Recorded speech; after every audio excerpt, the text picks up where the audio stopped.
इस बार के बिहार पंचायत चुनाव में बहुत चीज पहली बार होने वाली है।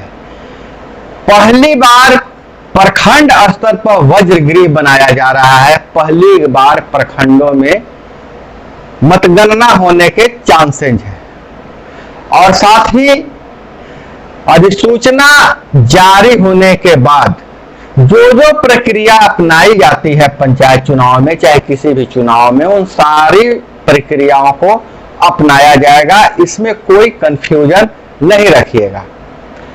इस वीडियो में हम बात करेंगे बहुत सारे व्यूअर्स के सवालों के जवाब का, जो जवाब जो बार बार कमेंट में लिखते हैं, थोड़ी कंफ्यूजन है, उस कंफ्यूजन को मैं दूर करने वाला हूं। इसलिए दोस्तों आप वीडियो के अंत तक बने रहिएगा। हो सकता है आपका भी सवाल ले लिया जाए और नहीं तो आपका जो सवाल है उसका समाधान हो जाएगा। आपके मन में जो शंका होगी उसका भी समाधान हो जाएगा।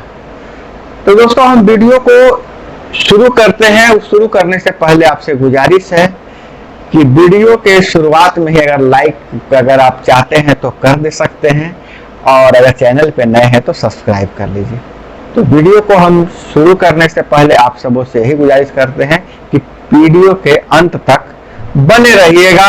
आपके प्रश्नों का उत्तर इस वीडियो में समझता हूं मिल जाएगा।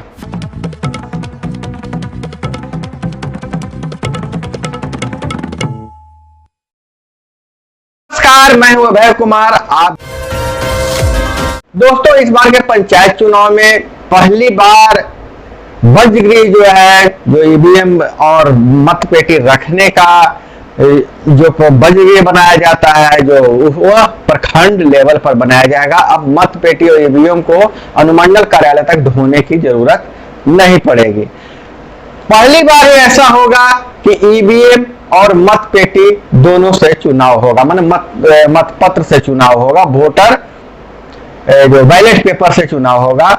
तो मतदाता को दोनों मजा मिलेगा। ईवीएम भी का बटन भी दबाएंगे और मुहर भी लगाएंगे। यह पहली बार होने जा रहा है। और दोस्तों बहुत सारे दर्शकों का सवाल यह रहता है कि क्या मतदाता सूची का प्रकाशन पुनः होगा, क्या मतदाता सूची में सुधार होगा, या मेरा जो नाम नहीं जुटा है तो जुटेगा कि नहीं जुटेगा।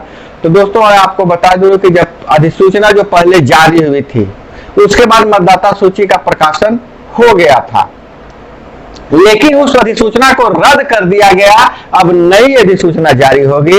तो नई अधिसूचना जारी होने के बाद जो प्रक्रिया अपनाई गई थी पिछले अधिसूचना जारी होने के बाद, वो सारी प्रक्रियाएं इस अधिसूचना को जारी होने के बाद भी अपनाई जाएगी। उम्मीद जैसी जताई जा रही है कि जुलाई के मध्य तक अधिसूचना जारी हो जाएगी।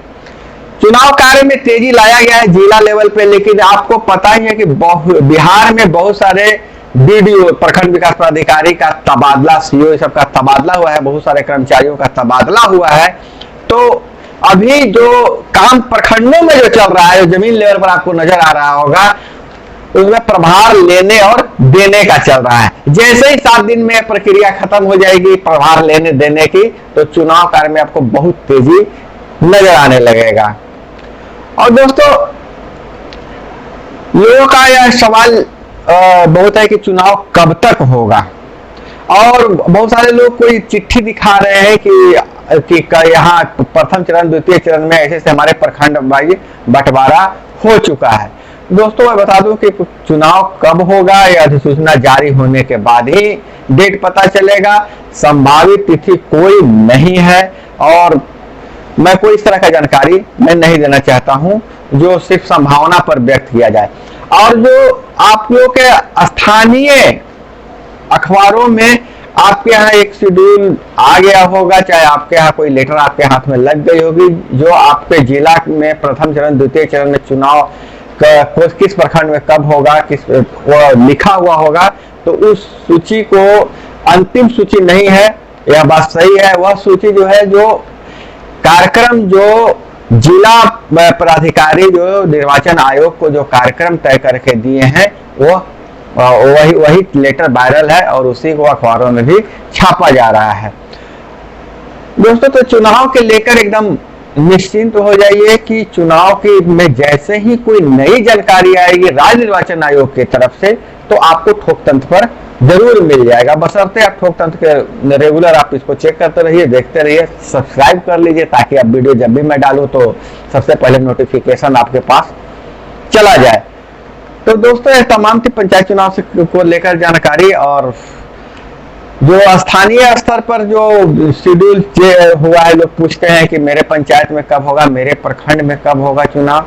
तो दोस्तों, 38 जिला का वीडियो बना के डालना संभव नहीं है, इसके लिए आपको लोकल बॉडी पर भी निर्भर रहना पड़ेगा। और चूंकि आप चुनाव लड़ रहे हैं या चुनाव लड़वाने की बात कर रहे हैं, तो आपको तो इतनी जागरूकता रखनी ही पड़ेगी कि लोकल जो भी खबर की बात है वह लोकल माध्यम से आप ले लेंगे। दोस्तों, हम आते हैं कोरोना वैक्सीनेशन को लेकर। बहुत ज्यादा कंफ्यूजन था लोगों में कि कोई बीमार है तो कोई प्रेग्नेंट महिला है या कुछ है।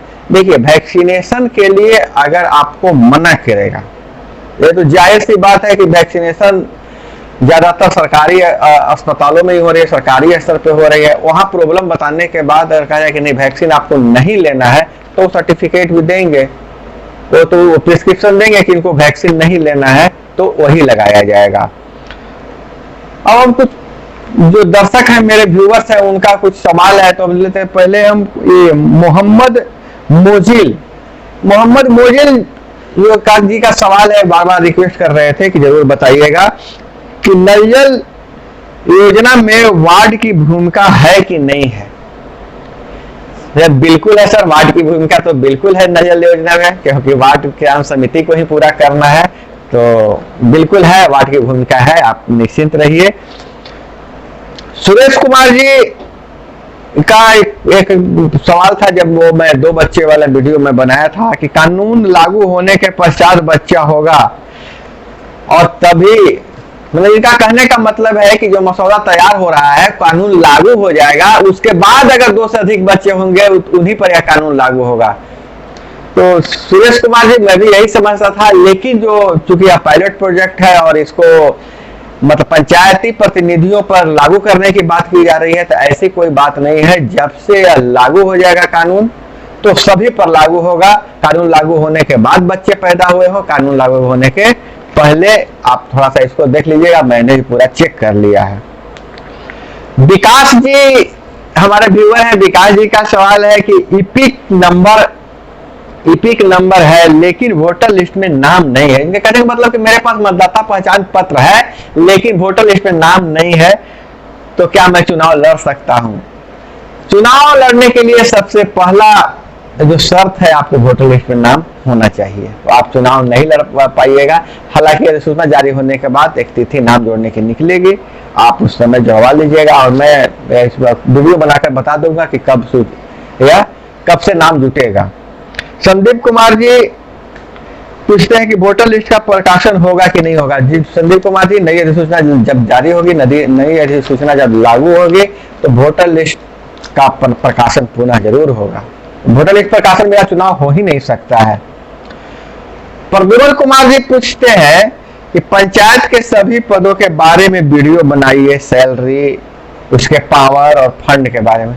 तो प्रद्युमन कुमार जी, अगर आप ठोक तंत्र के नियमित दर्शक होंगे तो आप चले जाइए सेक्शन में, पंचायती राज अधिनियम का जो सेक्शन, पंचायती राज अधिनियम 2006, मेरा जो प्लेलिस्ट बना हुआ है, उसमें करीब करीब सभी पदों के लिए वीडियो बनाया हुआ है। वार्ड सदस्य के लिए, पंचायत समिति के लिए, मुखिया जी के लिए और जिला परिषद सदस्य के लिए वो वीडियो बनाया हुआ है, उसको आप चेक कर लीजिए, आप देख लीजिए, पावर शक्ति सब बताया हुआ है। अगर उसमें और कोई जानकारी चाहिए और बेहतर के लिए, तो वीडियो वो कार्य प्रगति पर है, वो अलग अलग अध्ययन हो रहा है, मेरी टीम अध्ययन कर रही है, उसके बाद फिर उसमें सेकंड पार्ट बनाने की प्रक्रिया जारी है।